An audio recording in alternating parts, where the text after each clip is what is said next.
So this is the chapter of social science for 8th class. First chapter of geography is your natural resources. So its introduction. Have you ever wondered about the things that you use in daily life? तो इस chapter में हम लोग क्या read करेंगे कि हमारे पास जो भी सामान है या जो भी रिसोर्सेज हमारे पास अवेलेबल हैं वो कहाँ से आते हैं. Where do you come from? Anything that is found in nature, जो भी हमें नेचर में मिलता है एंड हैज़ सम वैल्यू और use for humans is called a resources. जो भी हमें नेचर से डायरेक्टली मिल रहा है और जो हमारे लिए कुछ वैल्यू रखता है फॉर द ह्यूमंस, तो उसे हम क्या बोल देते हैं? रिसोर्सेज बोल देते हैं. Whatever we use become a resource only when its properties are recognise. कोई भी चीज़ हमारे लिए रिसोर्स तब बनती है जब हमें पता चलता है कि उसमें कोई चीज़ है जिसे हम यूज़ कर सकते हैं. Some resources also become economically valuable with time. और कुछ रिसोर्सेज ऐसे होते हैं जो पहले तो हमारे पास नहीं होते या हम पहले उन्हें यूज़ नहीं कर सकते, लेकिन आफ्टर सम टाइम वो हमारे लिए उनकी क्या क्रिएट हो जाती है? वैल्यू क्रिएट हो जाती है. Thus time and technology are two important factors that are responsible for changing things. Time और टेक्नोलॉजी ये ऐसी दो फैक्टर्स हैं जो रिस्पॉन्सिबल होते हैं कि कोई चीज़ हमारे लिए वैल्यू रखेगी या फिर नहीं रखेगी. Many of the available resources are being overused, which may lead to their exhaustion. कुछ रिसोर्सेज ऐसे भी होते हैं जिनको हम ओवर यूज़ कर रहे हैं और वो कुछ टाइम पीरियड के बाद क्या हो जाएंगे? फिनिश हो जाएंगे. So first of all we have type of resources.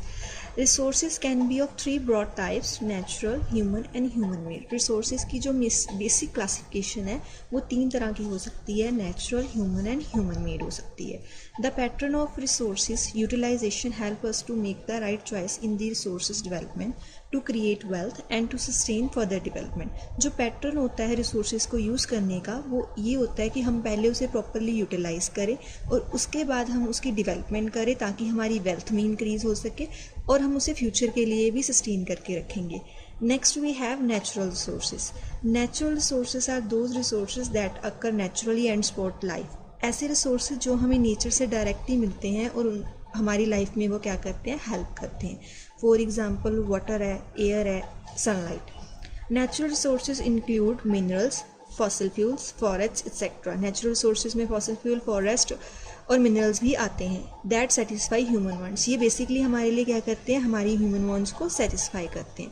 We need water for our daily activities. इसके अलावा plants and factories also need water. Plants और फैक्ट्रीज में भी हमें पानी की ज़रूरत है. Water is a natural resources. तो वाटर हमारे लिए क्या होता है? एक नेचुरल रिसोर्स होता है. Similarly when we extract mineral from the rocks, और इसी तरह से जब हम मिनरल्स लेते हैं रॉक से, जैसे आयरन ओर हो गया या कोल हो गया, वो बाद में हमारे लिए क्या बन जाते हैं? रिसोर्स बन जाते हैं. However in ancient times when humans did not have the technology.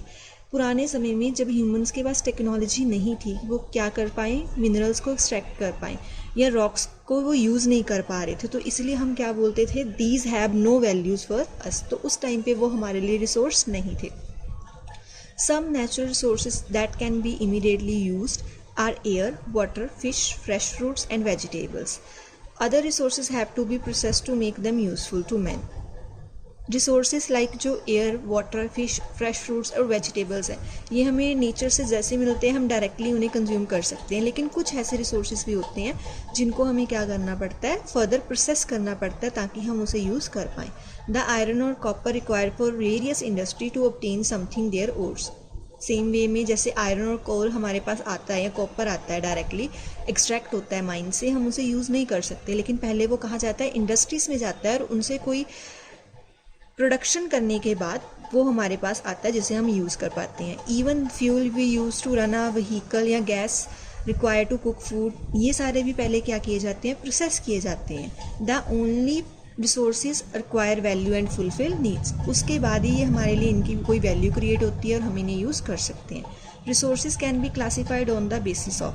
पहले हमने टाइप्स ऑफ रिसोर्सेज की, अब हम करेंगे इनकी क्लासिफिकेशन. तो इनकी क्लासिफिकेशन हो पाएगी हमारे पास: their origin of source, their stage of development, their renewability, their distribution and their availability. So these are the basic classification which we read in the next chapter. Next type we have biotic and abiotic resources. On the basis of their origin, natural resources can be classified into biotic and abiotic resources. Biotic resources are biological और living beings such as plants, animals and insect. Biotic कौन से होते हैं? जिनमें जिंदगी होती है, जो लिविंग बींग्स होते हैं। फॉर एग्जाम्पल प्लांट्स हो गए, एनिमल्स हो गए या इंसेक्ट्स हो गए। बायोटिक बिल्कुल ऑपोजिट होते हैं इसके। दीज रिसोर्सेज इंक्लूड फिजिकल और नॉन लिविंग थिंग्स। ये नॉन लिविंग थिंग्स होती हैं। For example land, mineral, soil, water and climate. So these are two basic type of biotic and biotic resources.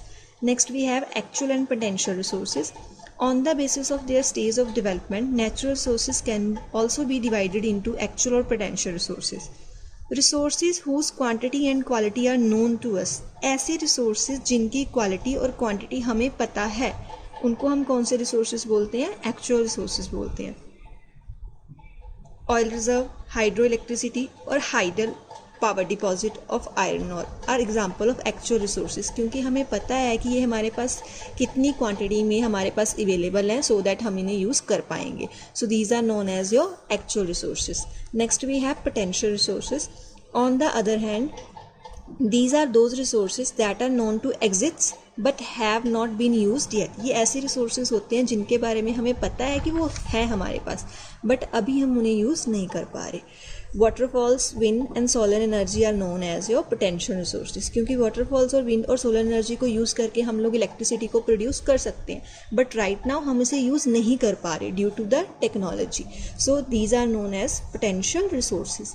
Windmills spread along the Indian coastline have potential for greater development. Biofuel as an alternative fuel is another potential resources. Next we have renewable and non-renewable resources. On the basis of their renewability, natural resources can be categorized into renewable and non-renewable resources.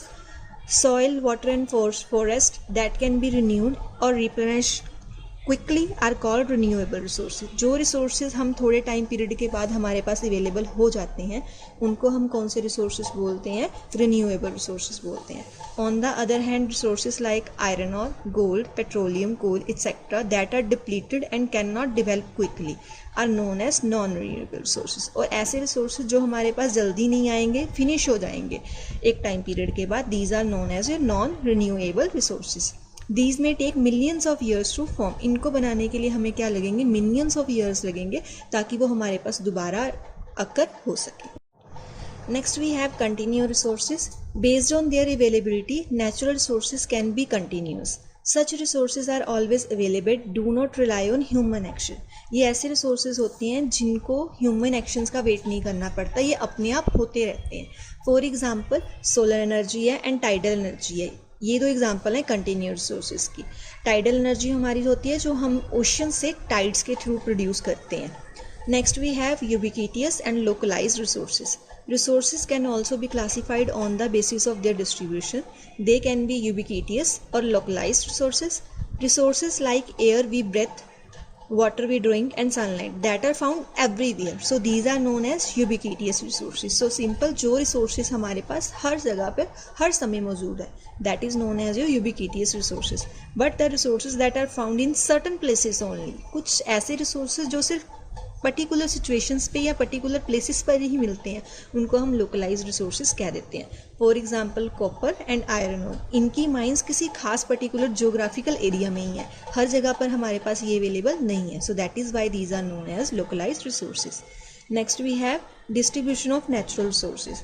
While natural resources are available widely, they are not available everywhere. Some resources may abundantly available in certain part of world and not in the other parts because uneven distribution of natural resources. As we know that कि natural resources हर जगह पर नहीं होते, किसी area में वो बहुत ज़्यादा मात्रा में मिल जाते हैं और किसी एरिया में वो बिल्कुल भी नहीं मिलते.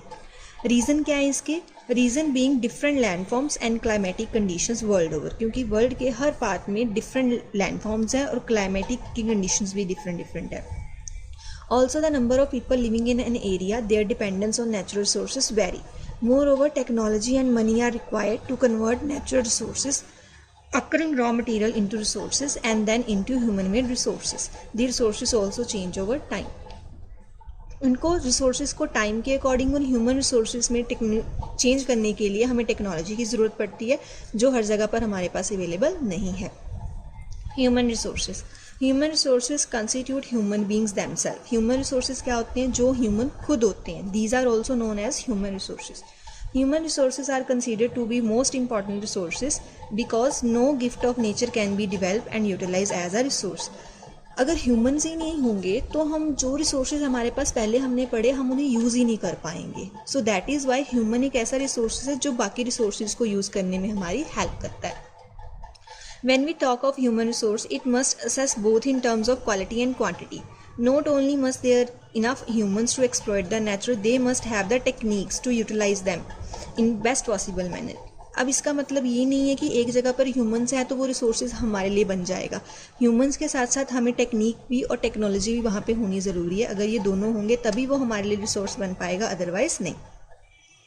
Along with educational expertise, a healthy human population base is also instrumental in economic and social. When we talk of human resources, it must be assessed both in terms of quality and quantity. जब हम human resources की बात करते हैं तो उसकी quality भी अच्छी होनी चाहिए, क्वांटिटी भी अच्छी होनी चाहिए। Not only must there be enough humans to exploit the natural resources, they must also have techniques to utilise them in a best possible. अब एक जगह हमें लेबर तो मिल रही है लेकिन लेबर से काम करवाने के लिए हमारे पास टेक्नोलॉजी नहीं है, तो हम उसे क्या नहीं बोल सकते? Human resources. तो दैट मीन ह्यूमन भी हो और टेक्निक भी हो हमारे पास। Along with educational expertise, a healthy human population base is also instrumental in the economic and social development of our region.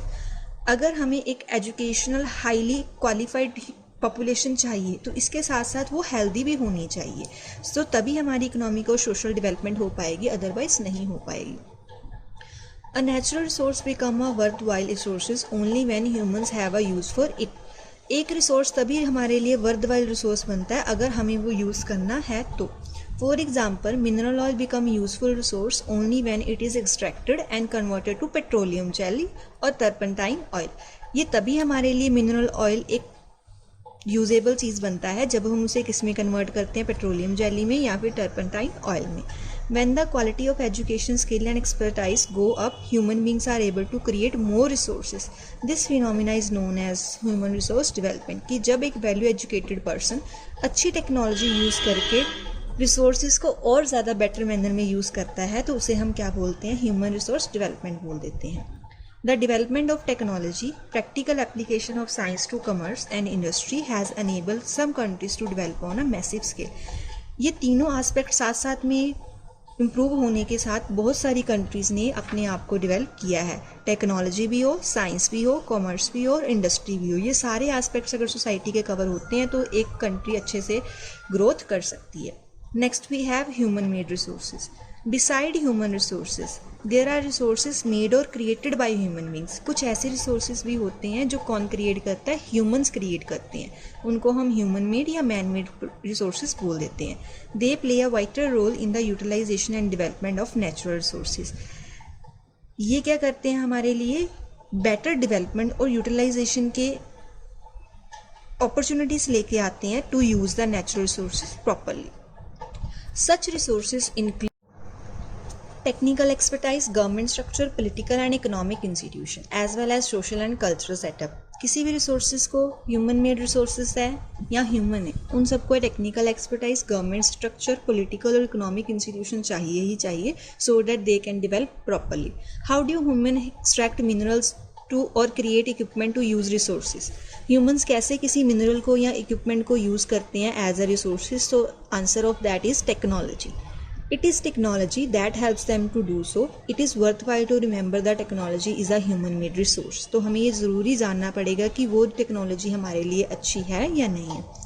Humans conduct research to improve the quality of crops, goods they produce. Newer techniques are being developed at fast pace that use less time and fewer resources without affecting the quality of goods.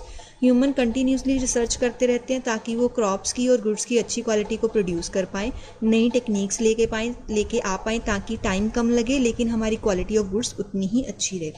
This is important for the conservation of resources for the future, क्योंकि ये ज़रूरी है कि हम अपनी future generations के लिए भी क्या करें, रिसोर्सेज को कंजर्व करके रखें। Next topic is your conservation of resources. Why is conservation such as important issue today? क्यों ये हमारे लिए एक अच्छा टॉपिक है या ज़रूरी है आज के टाइम पे इस चीज़ के regarding? The number of people on earth is increasing every day and the pressure of their demand on resources is also mounting, whereas natural resources are limited. Continuously day by day हमारी population increase हो रही है पूरे world में, और उनकी demands भी क्या हो रही हैं, ज़्यादा हो रही हैं, लेकिन उनको फुलफिल करने वाले हमारे पास रिसोर्सेज क्या हैं, लिमिटेड हैं.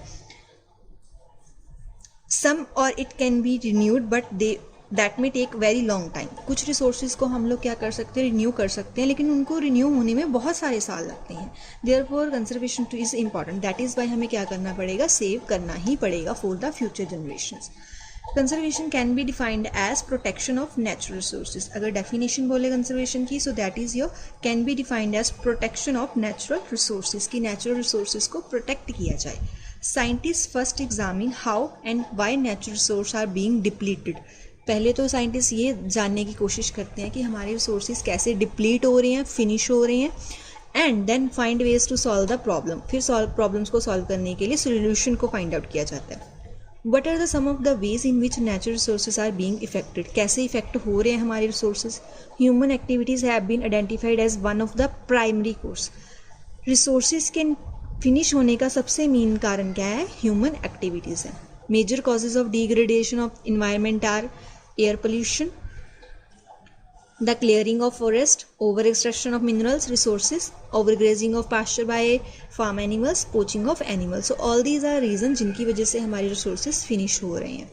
The various natural resources found on our planet are interrelated. If one part is affected, the other also get affected. हमारे जितने भी resources हैं planet के, वो सारे एक दूसरे के साथ जुड़े होते हैं. अगर एक part इफेक्ट होगा तो उसकी वजह से दूसरे part में भी इफेक्शन आएगी. If forests are cut down, it destroy the habitat of wildlife. अगर हम forest को कट देंगे तो उससे क्या होगा, वाइल्ड लाइफ के लिए रहने के लिए जगह ही नहीं बचेगी. द रिजर्वायर ऑफ ऑक्सीजन का रिजर्वायर भी खत्म हो जाएगा हमारे पास, as well as soil and other natural resources like would.